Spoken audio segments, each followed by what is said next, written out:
Hello students, पीछे हमने Gauss के नियम के एप्लीकेशन के बारे में पढ़ा था। उसका एक एप्लीकेशन हमने स्टडी कर लिया था, वो था गोलीय चालक के कारण विद्युत क्षेत्र निकालना।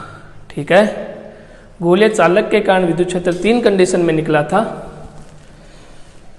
एक कंडीशन अपनी आई थी small R greater than capital R. इस कंडीशन में हमें जो इलेक्ट्रिक फील्ड मिला था वो मिला था K Q upon small R square. ठीक है, अब देखिए इसी केस में ई के कांस्टेंट है, क्यू कांस्टेंट है, आर कांस्टेंट नहीं है, तो ये बना E inversely proportional to R square. ठीक है, दूसरा आया था R इक्वल्स टू आर। यहां इलेक्ट्रिक फील्ड आया था K Q upon capital R square. ये जो वैल्यू किसी गोलीय चालक के लिए, कंडक्टिंग स्फीयर के लिए जो हमें मिली थी, ये वैल्यू होती है मैक्सिमम। ये कब आया था? चालक की सतह पर। जो हमने कंडक्टिंग स्फीयर लिया है उसकी सरफेस पर इलेक्ट्रिक फील्ड अधिकतम होता है। एक हमने लिया था अंदर, चालक के अंदर स्थित बिंदु पर विद्युत क्षेत्र कितना आया था? 0। ठीक है, ये 3 चीजें हमने कल 3 अलग अलग केस में इलेक्ट्रिक फील्ड को देखा था। गोलीय चालक की सतह पर इलेक्ट्रिक फील्ड अधिकतम होगा। जैसे जैसे सतह से दूर जाते जाएंगे इलेक्ट्रिक फील्ड क्या होता जाएगा? वीक होता जाएगा। और गोलीय चालक के अंदर इलेक्ट्रिक फील्ड क्या होगा? 0 होगा। ठीक है, इसका ग्राफ, अगर हम तीनों केस का ग्राफ एक साथ बनाएं तो ये देखिए,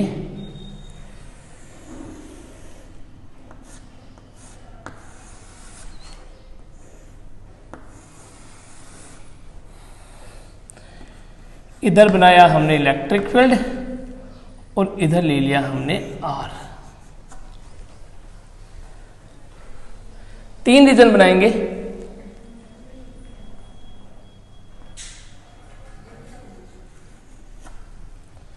फर्स्ट पार्ट ये लाइन सेकेंड और ये थर्ड। ये जो रीजन आ रहा है इधर वाला, ये जो लाइन बन के आ रही है ये आर बराबर आर, और इधर जो लाइन आर का रीजन जो आ रहा है वो R is greater than R. ठीक है, ग्राफ को 3 भागों में तोड़ लिया हमने। ये हिस्सा आर लेस देन आर का है, ये स्मॉल आर बराबर है कैपिटल आर के, और ये स्मॉल आर बड़ा है कैपिटल आर के। यहां देखिए, यहां ई की वैल्यू कितनी है? 0। कहां आएगा? ई की वैल्यू 0 कहां तक चलती है? सरफेस तक। तो 0 से लेके सरफेस तक आर तो आप बढ़ा रहे हो, बट ई नहीं बढ़ेगा, ई 0 ही रहेगा। ठीक है, तो ये रीजन आपको इस तरीके से खाली दिखेगा। R बराबर R पर मान लीजिए मैंने यहां माना ये है E मैक्सिमम। ये लो, तो ये जो लाइन बन के आ गई, ये R बराबर R पर E का मान मैक्सिमम आ गया, यहां तक मैक्सिमम हो गया। उसके बाद R क्या हो रहा है? इनवर्सली डाउन आ रहा है। और उसके बाद इस रीजन में R is greater then R के, ये आएगा इस तरीके से। ठीक है, ये आपका बना R is less than R का, R is equals to R पे E मैक्सिमम रहेगा, और इसके बाद ही डाउन आने लग गया। ये ग्राफ गोलीय चालक के लिए इलेक्ट्रिक फील्ड और R स्मॉल r के बीच में बनेगा। ठीक, नोट कीजिए इसको। आगे की कंडीशन हम देखते हैं अभी।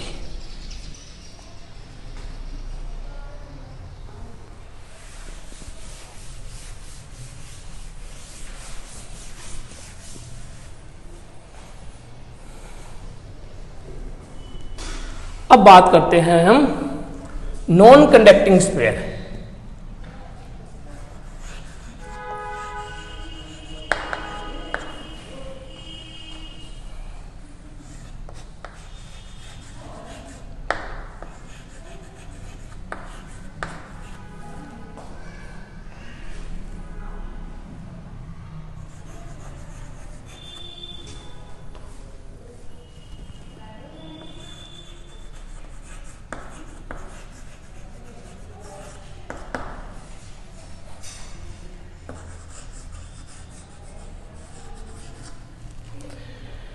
Electric field due to non conducting sphere,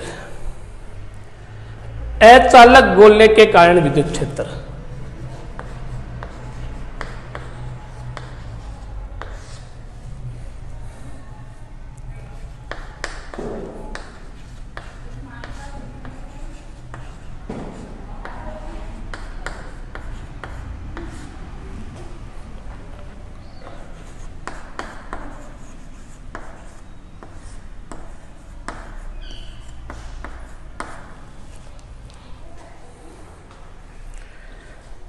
ठीक वही तीन कंडीशन, गोले के बाहर बिंदु पर, गोले की सतह पर और गोले के अंदर स्थित बिंदु पर। ठीक है, तो इसका भी पहला part, when point P is placed outside the sphere.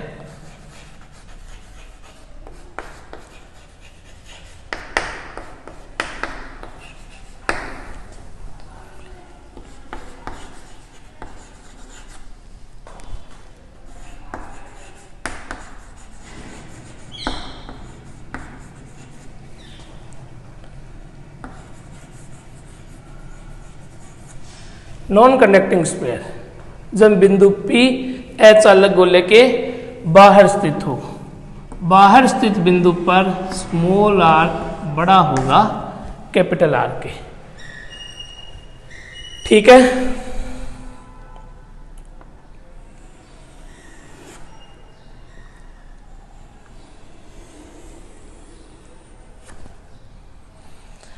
अब देखिए, जब हमने कंडक्टिंग स्फीयर बनाया था उस स्थिति में आवेश जो था वो हमने बाहर रखा था। ठीक है, नॉन कंडक्टिंग स्फीयर में जितना भी चार्ज होगा वो अंदर होगा, क्योंकि यहां इलेक्ट्रॉन मूवमेंट के लिए या चार्जेज मूवमेंट के लिए फ्री नहीं है। ठीक है, रेडियस कितनी है इसकी, वही रेडियस इसकी है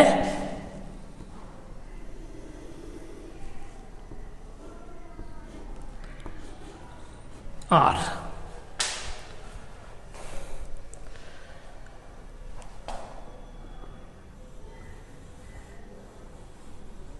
ये पॉइंट ले लिया हमने P,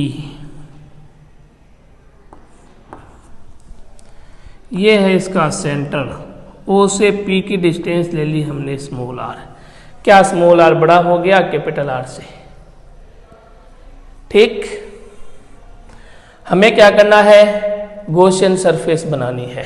किस तरीके से, ये जो पॉइंट है, जिस पॉइंट पे हमें इलेक्ट्रिक फील्ड निकालना है, इस पॉइंट पर ये जो पॉइंट बन के आया है, इस पॉइंट पे हमें क्या करना है, जो गॉसियन सरफेस है वो गॉसियन सरफेस इस पॉइंट पे एग्जिस्ट करनी चाहिए। ठीक है, जैसे पीछे काम किया था, तो ये हमने बना दी यहां पर एक गॉसियन सरफेस।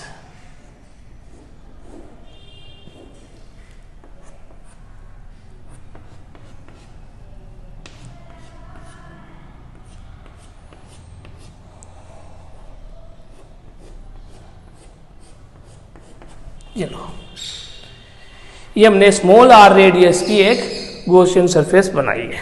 ठीक है, इसकी थ्योरी लिखनी है। माना कैपिटल R त्रिज्या का एक गोलीय अचालक गोला है, जिसके बाहर स्थित बिंदु पर, जिसके केंद्र से स्मॉल r दूरी पर बाहर स्थित बिंदु P पर विद्युत क्षेत्र की तीव्रता का परिकलन करना है। बिंदु P पर विद्युत क्षेत्र की तीव्रता का परिकलन करने के लिए एक गोलीय गॉसिय पृष्ठ की कल्पना करते हैं। ठीक है, इस बिंदु पर विद्युत क्षेत्र की डायरेक्शन आएगी ये। इसी पॉइंट पे एक एरिया वेक्टर ले लीजिए, सदिश क्षेत्रफल। ये एरिया वेक्टर हमने बनाया है डीए या डीएस। इसकी डायरेक्शन भी क्या आएगी, इसी तरफ आ गई। ठीक है, गॉस थ्योरम को अप्लाई कीजिए। गॉस थ्योरम बोलती है, according to Gauss theorem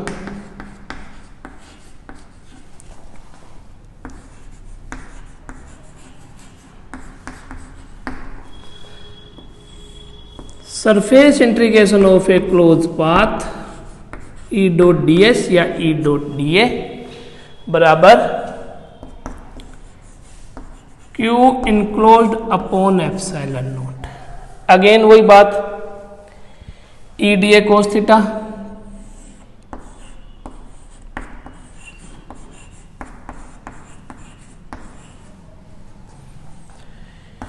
Q enclosed जो हम गॉसियन सरफेस बनाते हैं, गॉसियन सरफेस है स्मॉल आर रेडियस वाला sphere.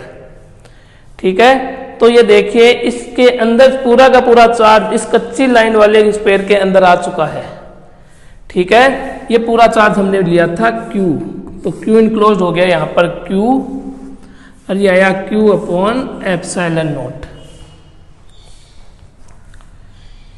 E D A cos theta, क्या ई और डी ए डायरेक्शन में है तो थीटा हो गया 0 डिग्री, ई और डी ए के डायरेक्शन में होने से, और कोस 0 डिग्री की वैल्यू आई है 1।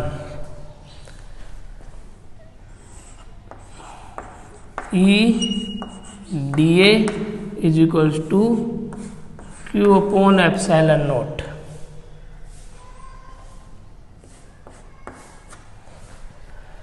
अगला ई बाहर ले लेंगे, integration of D A is equals to Q upon epsilon naught. थोड़ा और सॉल्व कीजिए तो E इंटू डी ए बन गया A, इस कच्चे गोले का क्लोज, ये जो बीच में हम इंटीग्रेशन के बीच में सर्कल लगाते हैं इसका मतलब होता है क्लोज सरफेस। तो क्लोज सरफेस हमने कौन सी ली थी, गॉसियन सरफेस। तो यहाँ एरिया गॉसियन सरफेस का आना है। गॉसियन सरफेस वो सरफेस है जिसकी रेडियस स्मॉल आर है। दो गोले दिख रहे हैं, एक कैपिटल आर का और एक स्मॉल आर का। गॉसियन सरफेस स्मॉल आर वाली है, तो यह आएगा E into 4 pi R square Q upon epsilon not.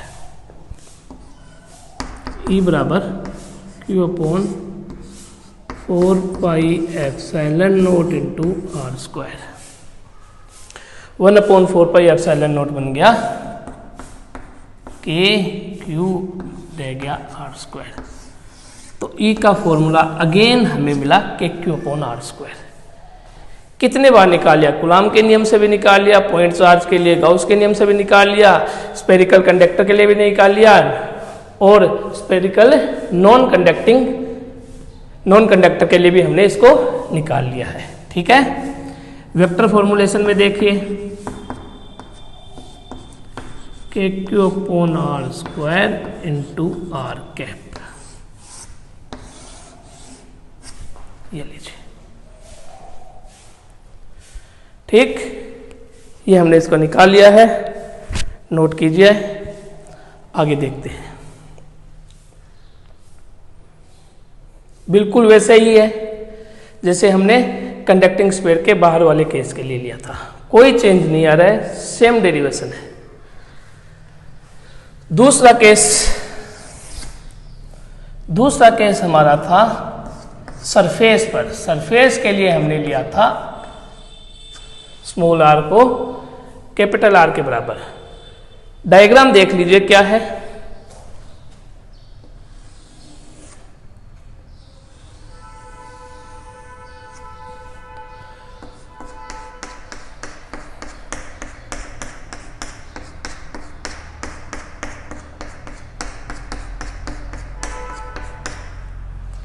ठीक है, वही रेडियस है आर, इस पे पॉइंट P ले लिया हमने, इस पे पॉइंट P लिया है, तो इस पे इलेक्ट्रिक फील्ड की डायरेक्शन ये, इसी पे एरिया वेक्टर बनाया, उसकी डायरेक्शन भी सेम आई। ये दूरी हम मानते हैं स्मॉल आर, जो कि इस केस में स्मॉल आर और कैपिटल आर दोनों बराबर आ जाती है। ठीक, अब सेम वही तरीका, according to Gauss theorem E dot D A Q enclosed, Q enclosed Q रह गया, पूरा चार्ज जो हमने क्लोज सरफेस माना है उसके अंदर आया हुआ है, क्यू रह गया, ई डी ई और डी ए एक डायरेक्शन में, थीटा 0 कोस 0 की वैल्यू 1 सेम रखा। अंतर आया यहाँ E into 4 pi capital R square, small R की जगह यहाँ जाएगा कैपिटल आर स्क्वायर। ठीक है, और पूरा का पूरा फॉर्मूला इसके अकॉर्डिंग बन जाएगा E बराबर के क्यूब बट्टे आर स्क्वायर, वही मैक्सिमम वैल्यू। E बराबर के क्यू अपॉन आर स्क्वायर, और ये वेक्टर फॉर्म में देखेंगे तो K Q upon R square into R cap. ठीक, ई बराबर आ गया K Q upon capital R square, यहां था स्मॉल आर स्क्वायर। दो केस हमने बना दिया। यहां देखिए इस केस में ई आया के क्यू अपॉन आर स्क्वायर, के और क्यू कांस्टेंट, तो ई समानुपाती 1 अपॉन आर स्क्वायर, और यहां आया मैक्सिमम वैल्यू।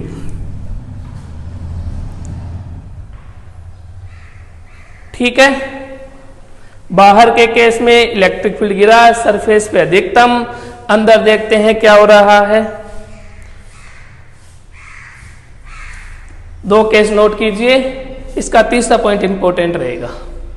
अचालक गोले के अंदर स्थित बिंदु पर विद्युत क्षेत्र निकालना है, क्या वो 0 होगा?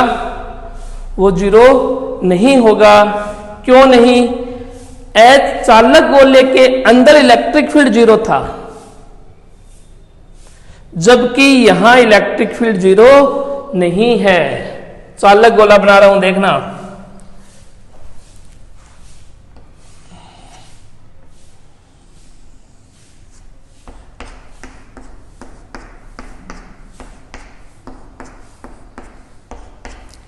ये चालक गोला, ये रेडियस r, ये पॉइंट P, इस पे हमने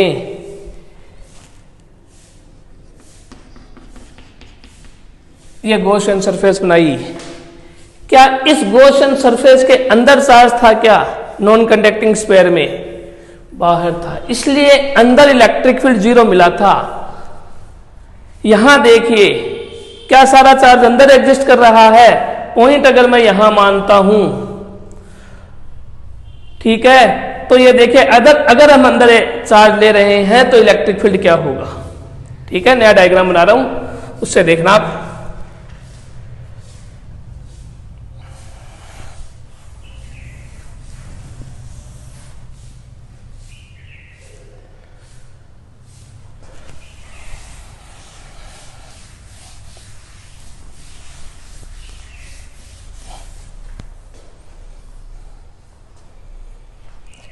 ये आएगा यहां पर पॉइंट P।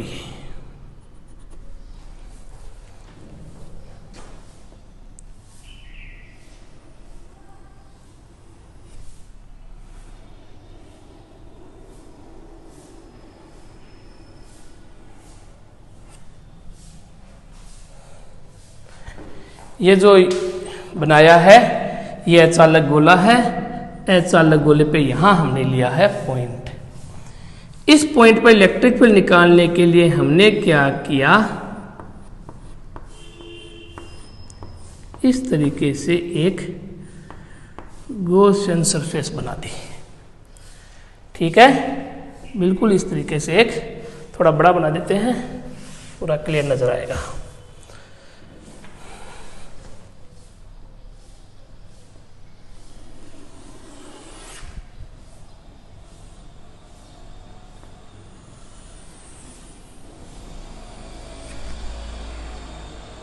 ये अचालक गोला है।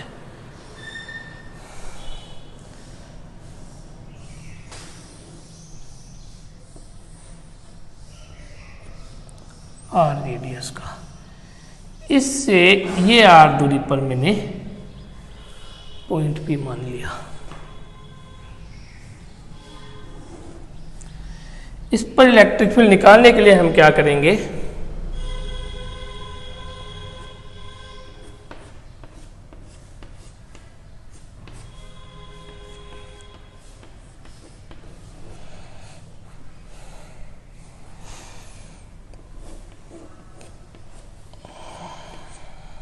ये देखिए, ये स्मॉल आर है, ये पॉइंट पी है, ये वाला। इस पॉइंट पर इलेक्ट्रिक फील्ड निकालना है। अंदर नेट चार्ज कितना था, अंदर चार्ज हमने लिया था Q।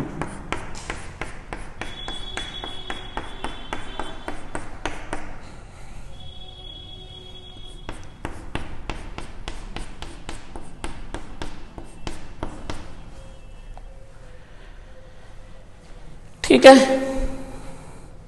ये डायग्राम बनाया हमने।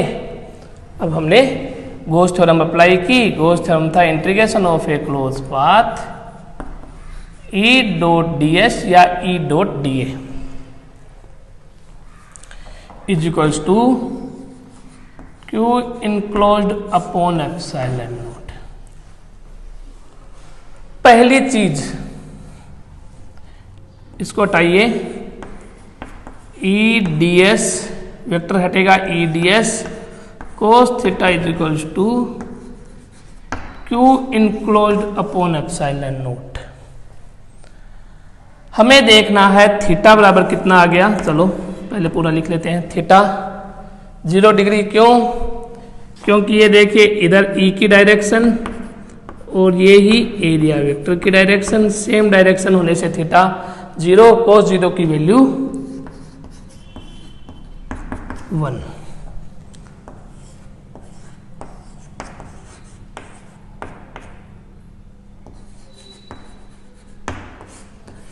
अब एक चीज देखिए, मैंने ये 3 स्टेप लिखी है। तीनों स्टेप में मैंने Q इनक्लोज को, पीछे तक हम Q इनक्लोज को Q ले चुके थे, यहां Q इनक्लोज को Q नहीं लिया है मैंने। क्यों, समझिए आप। Q इनक्लोज मतलब Q इस पूरे स्फीयर के अंदर, कैपिटल R रेडियस के पूरे स्फीयर के अंदर आने वाला चार्ज स्मॉल q था, जिसे हम Q इनक्लोज्ड पीछे तक ले रहे थे। यहां नहीं है, हमें Q इनक्लोज वो लेना है जो गॉसियन सरफेस में एग्जिस्ट करता है। क्या गॉसियन सरफेस में पूरा चार्ज एग्जिस्ट कर रहा है क्या? मैंने डायग्राम में 2 कलर में शो किए हैं चार्जेस, केवल आपको समझाने के लिए। ये जो व्हाइट में मैंने चार्जेस दिखाए हैं, ये व्हाइट कलर में जो चार्जेस शो हो रहे हैं, ये गॉसियन सरफेस के बाहर है, और अंदर जो चार्ज येलो में दिखाई दे रहे हैं, ये वो चार्ज है जो Q इनक्लोज्ड होंगे। इसलिए यहां Q इनक्लोज्ड Q नहीं होगा। Q है इस स्फीयर के, कैपिटल R रेडियस के स्फीयर के अंदर नेट चार्ज, जबकि यहां नेट चार्ज आपका पूरा का पूरा Q नहीं होगा। Q में से कुछ चार्ज गॉसियन सरफेस के बाहर आ चुके हैं, इसलिए हमें Q इनक्लोज यहां निकालना पड़ेगा। हमें Q इनक्लोज यहां पर निकालना पड़ेगा।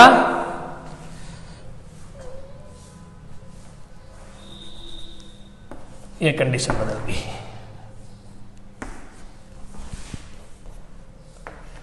ठीक है, इस कारण से अचालक गोले के कारण विद्युत क्षेत्र इंपॉर्टेंट बन जाता है। चालक गोले के अंदर विद्युत क्षेत्र शून्य होता है, अचालक गोले के अंदर विद्युत क्षेत्र शून्य नहीं होता, क्योंकि यहां गॉसियन सरफेस में चार्जेज एग्जिस्ट कर रही हैं। ये चार्ज निकालना है, इसीलिए ये डेरिवेशन, बाकी की जो अब तक डेरिवेशन हमने की है उससे थोड़ा सा हटके बनती है। अब हम निकालते हैं Q इनक्लोज्ड। Q इनक्लोज निकालना है तो आप देखिए, ये टोटल वॉल्यूम 4/3 पाई r क्यूब वॉल्यूम में चार्ज कितना, पूरे के अंदर चार्ज, पूरे वॉल्यूम में, गोले का आयतन, गोले का वॉल्यूम होता है 4/3 पाई r क्यूब। ठीक है, तो 4/3 पाई r क्यूब पूरे वॉल्यूम में चार्ज कितना, स्मॉल क्यू, ठीक है, पूरा का पूरा चार्ज जो कैपिटल आर रेडियस गोले के अंदर आ रहा है। यूनिट वॉल्यूम में, इकाई आयतन में आवेश कितना, Q अपॉन इसका डिवाइड लग जाएगा 4/3 पाई आर क्यूब। हमें किसका वॉल्यूम निकालना है, इसका, येलो वाले स्फीयर का। येलो वाले स्फीयर की रेडियस कितनी, r, तो इसका वॉल्यूम कितना हो गया, इसका वॉल्यूम मिलेगा 4/3 pi small R cube.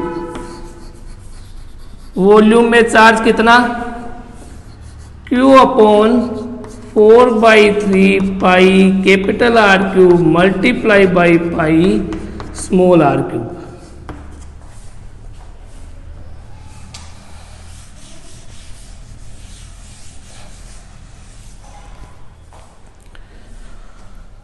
Four by three pi से 4/3 पाई कैंसिल। ये जो चार्ज मिला है 4/3 पाई आर क्यूब वॉल्यूम में, ये Q इनक्लोज्ड है, तो इसको हम बोलेंगे Q इनक्लोज्ड। आ गया आपके पास Q small R cube upon capital R cube. ये आएगा यहां पर Q इनक्लोज्ड, ना कि Q। कारण मैंने बताया, सारा चार्ज था, इसमें से कुछ चार्ज गॉसियन सरफेस के बाहर रह गया, इसलिए हम Q नहीं लेंगे यहां पर, ठीक है। इसमें यही चीज समझनी है, दोबारा देख लीजिए। टोटल वॉल्यूम में चार्ज इतना था, यूनिट में जितना वॉल्यूम में पूछा गया इतने का निकालो। सिंपल छोटे क्लासेस का मेथड हमने अप्लाई करके यहां पे Q इनक्लोज निकाल लिया। अब ये वैल्यू जो भी आ रही है यहां पुटअप करेंगे, यहां पर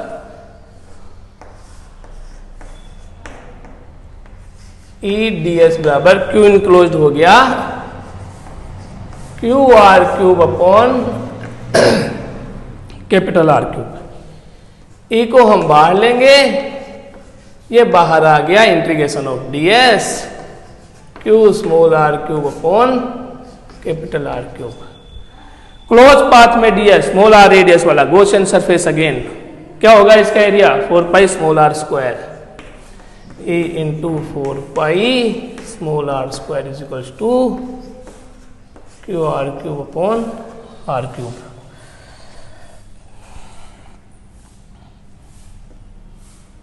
ये आर स्क्वायर से ये कट के एक आर बच गया।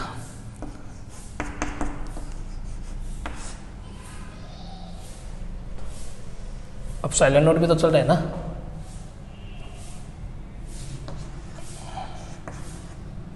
तो बिना Q इंटू आर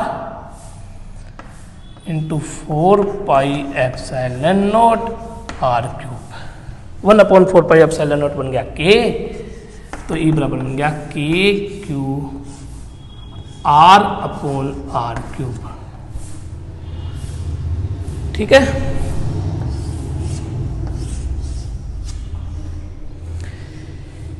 यह आएगा चालक गोले के अंदर विद्युत क्षेत्र के q small r upon capital R cube, ना कि 0, ठीक है।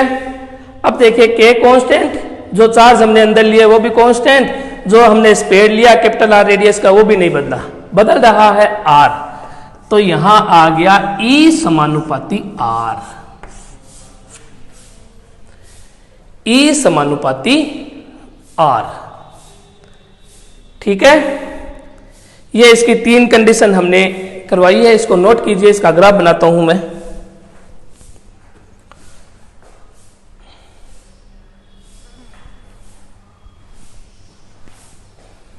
इसका ग्राफ देखिए,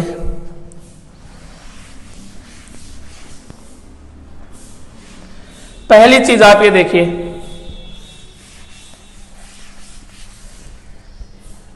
पहले केस में जब हमने R ग्रेटर देन R लिया था, उस स्थिति में इलेक्ट्रिक फील्ड आया था हमारे पास KQ upon R square, means E व्युत्क्रमानुपाती आर स्क्वायर, ठीक। दूसरी कंडीशन में R बराबर R लिया था, अचालक गोले की ही बात कर रहे हैं हम, वहां E आया था हमारे पास KQ upon capital R square, और ये आई थी हमारे पास अधिकतम वैल्यू। तीसरा case R is less than R का, जिसमें E आया था हमारे पास KQR upon capital R cube, और यहां से हमें इलेक्ट्रिक फील्ड R के समानुपाती मिला था। ठीक है, ये था नॉन कंडक्टिंग के लिए।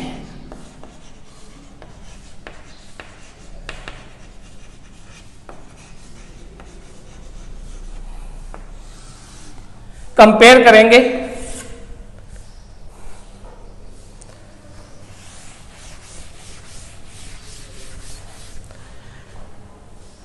इसका ग्राफ देखिए नॉन कंडक्टिंग का।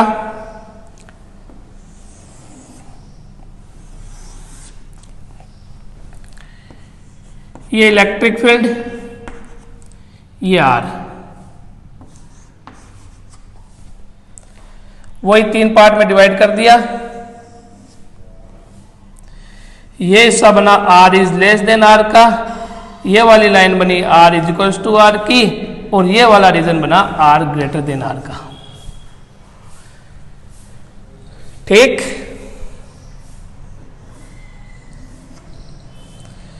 यहां माना मैंने E मैक्सिमम, तो ये लाइन मैंने इस तरीके से शो कर दी। अब देखिए R is less than R पर क्या है अचालक गोले में, R is less than R पर, यही तो केस था R is less than R में, KQR अपॉन R क्यूब, ये रहा KQR अपॉन R क्यूब, ई समानुपाती आया स्मॉल r के। समानुपाती का ग्राफ आएगा ये,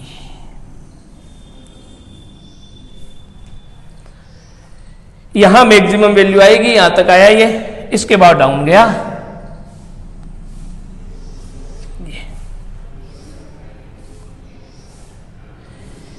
ये आया है नॉन कंडक्टिंग स्पेयर के लिए इलेक्ट्रिक फील्ड और R में ग्राफ।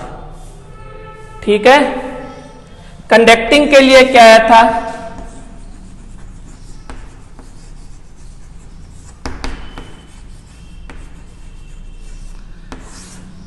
कंडक्टिंग स्पेयर में देखिए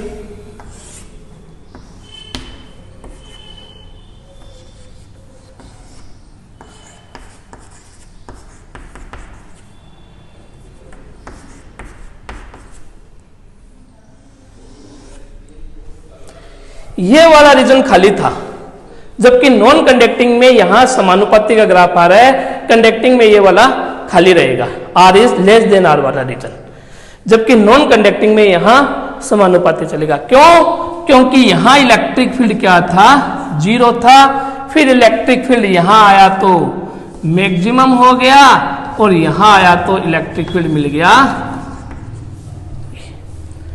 जबकि यहां इलेक्ट्रिक फील्ड आ रहा है R के समानुपाती, यहां मिला मैक्सिमम और यहां मिला,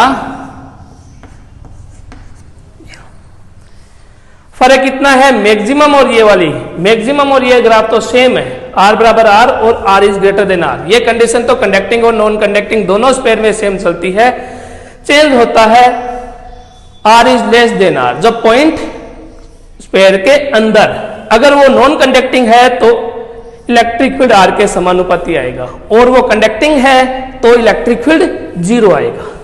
ठीक है, ये इंपॉर्टेंट पॉइंट है, इन दोनों में याद रखने वाला, ग्राफ में भी ये डिफरेंस हमें क्लियर नजर आता है।